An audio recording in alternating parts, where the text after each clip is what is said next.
Quinton Post has been around for a long time. You've seen a lot of him. Is he the same player that he was when you first saw him? No, he's better. He looks like he's in better shape. Shooting the basketball really, really well from three. He's always been able to do it, but I think he's near the 40s now. I think the biggest thing is that the experience, and he looks to be in really, really good shape watching him on film. What was your biggest takeaway from the last couple minutes of the game the other night? It was very physical. That was my takeaway. We weren't able to play through physicality. We had some opportunities throughout the game, but we didn't capitalize on them. Disappointing. How do you think the team handled that one? I mean, was there any type of different? I haven't seen them since we got back. Yesterday was our off day, so I will know more later today. Obviously, we were all disappointed. Clemson's a really good team, but we feel like we are too, and we had an opportunity to win the game, and we didn't. How is that challenge different from coming back from like the Wake Forest loss? You know what I mean? A different kind of loss. Like, how is the challenge of coming? Yeah, I think it's, to be honest with you, I think the last loss, the loss at Clemson's more difficult. I think so. Just because you were right there. The Wake game got away from us, the first 4 or 5 minutes of the second half, where it was, I hate to say it, but it was over. This one, we were right there. I mean, it's a 1-point game with a minute and a half left. After we had missed 9 layups. With 2.5 minutes left in the first half, we were up 27-20. And we go in and we miss a wide open layup. That was the 7th one. If we had made the layups at that point, it would have been 41-20.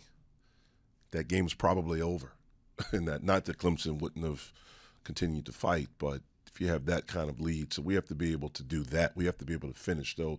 So that's the part that is probably most disappointing. We were ready to play. We played hard. We battled. We fought. But we have to be able to capitalize when you get those opportunities, especially on the road against a really good team, a team that's that physical, and a team that's that good defensively. Do you have to say anything to the guys about that, or I'm sorry. Do you have to say anything to the guys about that, or you miss it? No, we talked about it at halftime. Like, we have to finish, and I'll talk to them about it today, and then hopefully on Saturday we can finish those plays. We've done a pretty good job of finishing up to that point. I wish I could tell you why we missed them. I mean, some of them were wide open. So I don't know. It was weird. Is that one of those things when they see it on tape, probably don't have to say a lot? Like, they'll see it, they'll recognize it? Yeah, normally they probably already know. I mean, no one tries to miss a layup. No one tries to miss a shot. It just happens sometimes. But we have to be able to capitalize when you get those opportunities, especially against a really good defensive team like that. You and your brother both mentioned the lack of physicality late in the game. What can you do about having a lack of physicality? How do you get? I don't think we had a lack of physicality. I just felt they were more physical. I don't think we had a lack of it. We just weren't able to be as physical as they were. My question is, how can you remedy that? I don't know. I mean, it's a minute 30 left. It's a 1-point game, and we get a guy that almost gets his ribs cracked on a cross screen. How do you fight through that? When it's a cheap shot. Not called. I didn't say that. A foul was called on us, which was a foul after the fact. But so maybe we can wear some rib pads. I don't know. But we have to be able to fight through physicality. They were very physical. It knocked, and that's who they are. I'm not saying it's anything different. That's who Clemson is. That's what they pride their program on. In the second half, we were not able to run anything offensively. So it just turned stagnant, us playing one-on-one. I think we had 1 assist the whole second half, only, I think, 4 for the game, maybe 3, 4. And so we have to be better. We have to be able to play in any type of environment, whatever style. We've been pretty good with that for whatever reason in that game, especially the last 20 minutes we were not.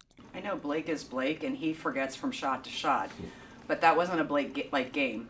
I mean, is there any kind of discussion with him, or do you have any concerns about him? Yeah, I don't have concern, but, he has, and it's not one person. Like, we have to be better. He certainly has to be better. I think he would be the first person to say that. On both sides, we've got to be better offensively and defensively. On the note of Clemson, Brad had some interesting things to say about just how certain teams throughout the country are able to kind of manipulate the net rankings. Just wanted to get your thoughts on that. Have you noticed that as well? Yeah, I have. I think it was a conscious thing, a calculated thing, specifically by one conference, and the conference that Brad mentioned. They were smart because they did a heck of a job of manipulating it. They go into the conference with all of those teams where basically every game now is a quad one. And I think Brad was talking about specifically the Big 12. And the Big 12 is a heck of a conference. It's really good. I coached in that league for 5 years. I know it's a really, really good league with really good players, really good coaches, tough places to play. We were 9-3 against that league, and it's frustrating because you hear the negative talk about our league and these things about the other leagues. But then you look at how, and again, it's smart on their part.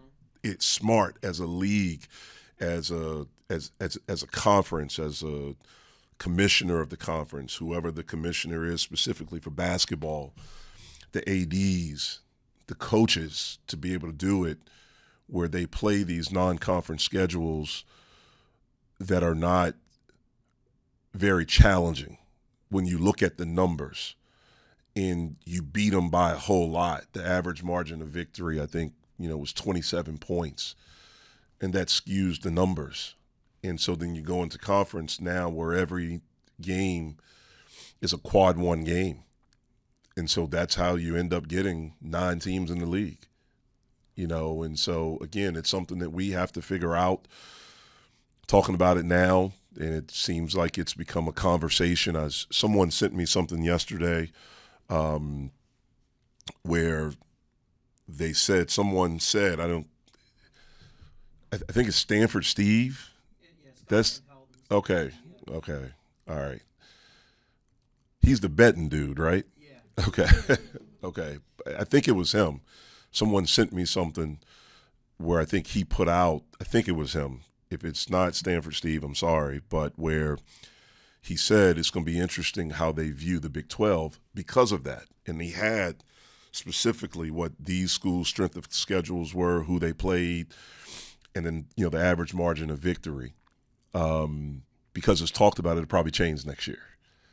And so I think where we have to be better as a league is, trying to get out in front of maybe where this thing is going and then adjust from that standpoint. You have to always be able to adapt. I think that's the main thing. So I was going to follow up by asking, what's stopping the ACC from trying to get on the next trend? Yeah, we have to be smarter. We have to be calculating. We have to be there's no way our league shouldn't get more teams into the NCAA tournament. It's just no way.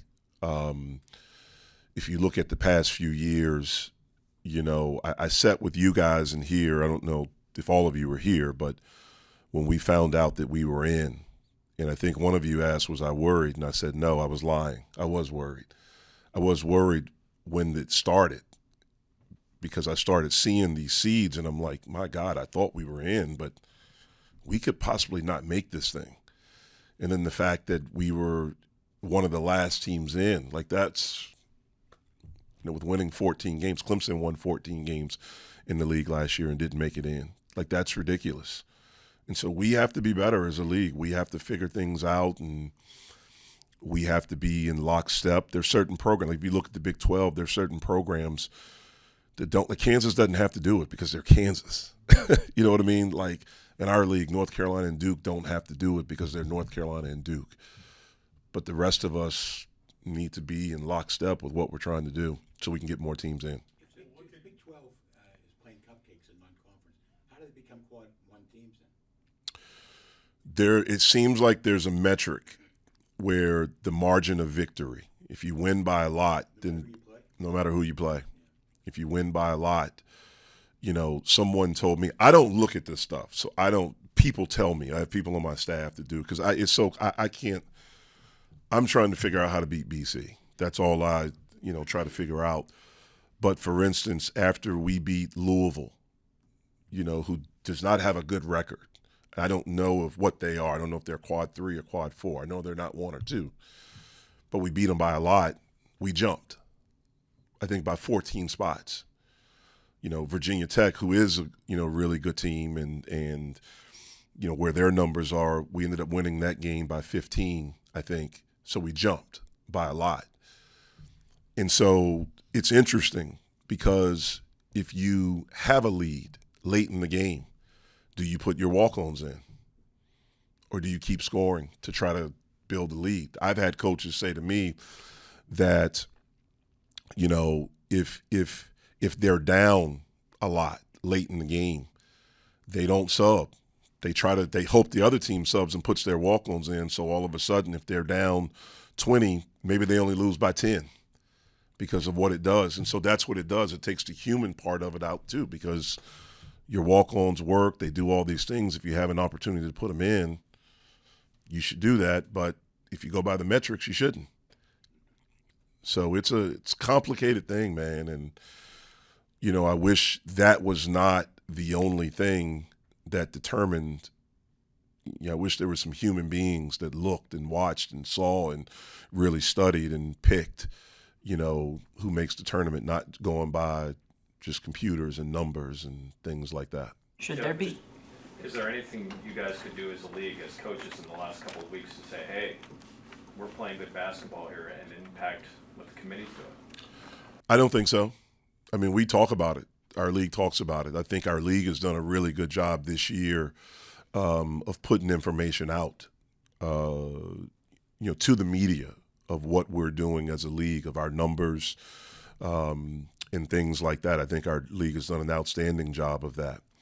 But I don't know how much that matters. I heard Steve Forbes, I think it was after, they beat Duke.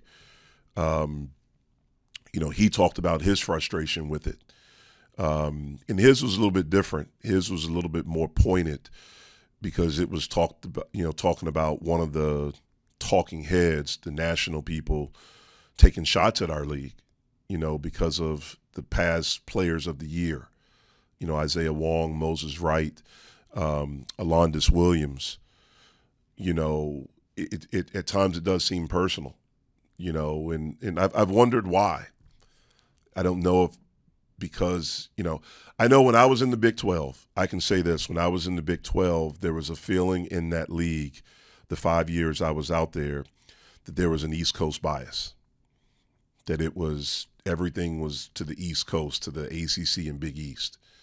I don't know because Coach is gone, because Coach Williams is gone, that people feel like they can take shots at our league now. You get tired of, look, everyone's tired of the Chiefs now. You know what I mean? Like, people got tired of the Patriots when they won so much. Duke was the darling in the 80s. After they won, back-to-back, they became the villains. And so the ACC has been the best conference. Historically, numbers-wise and everything, sometimes people maybe get tired of that. And you put this narrative out that's not true, about our league. Because when you look at what we've done when we make it to the tournament, multiple teams in the Final Four, multiple teams winning national championships, multiple teams to the Sweet 16, to the Elite Eight. Like, that's been proven over and over.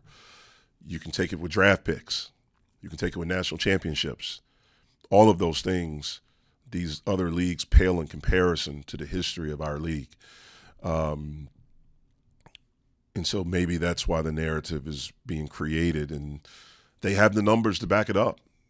And again, we have to figure out as a league, we have to do our part. We have to be smarter and more creative in some of the things that we do. The bottom line is that we need to get more teams in the tournament. That's the bottom line. Like, on the topic of scheduling, though, because I've been curious about this, You look at your non-conference schedule this year. Like, what would be like the smarter way? I mean, you have the Brooklyn tournament, right? You have the ACC, SEC thing. You have the West Virginia game, but one of the things that hurt us was West Virginia not being as good as we thought they would be, and Missouri not being as good as we thought they would be, and then losing to Missouri. That hurt. Missouri was a team that was like us last year. They were good. They made the tournament. They were one of the better teams in the SEC. They were good. And when we played them, they had a good record, and you thought they were going to be good. I don't think they've won a game in the SEC, and so that hurt. And then obviously you think West Virginia is going to be really good, and then they had turmoil in their program from the summer that just kind of derailed what that team probably was going to be. It was a heck of a win for us. I don't know how much it's helped us as far as the numbers are concerned. It helped us. It helped us, but I don't know, with that. And so that's the thing. Those two games in the non-conference schedule are the ones that probably haven't helped us as much. That's part of the risk when you go, if you were to go to the Big 12 route too, right? Where if you have just a couple of Power 5 games, if those opponents have, a bad season, you that's the risk of that. But that's what I'm saying. Like, that's why I wish there were other ways to figure this thing out. Like, there should be, an eye test of watching, because you can't tell me last year that Clemson wasn't one of the best 68 teams in the country. I think we're one of the best 68 teams right now. But that doesn't matter. What matters are the numbers and how you look at all these different things. Do you think the sport would be better if the power leagues got more than one auto bid? I think there are a lot of things that can make the sport better, and our sport is great. But I think there are a lot of things that could make it even better. We have the greatest tournament. Those 3 weeks are 3 of the best weeks in sport. Most exciting weeks is to even people that aren't basketball fans look forward to that. They fill out brackets. They get involved with that. I think there are a lot of things, though, that could make it better. Jeff, you've got a few more games until this, but you'll be celebrating Senior Day next week. I'm curious, do you think the transfer portal has impacted the excitement around Senior Days?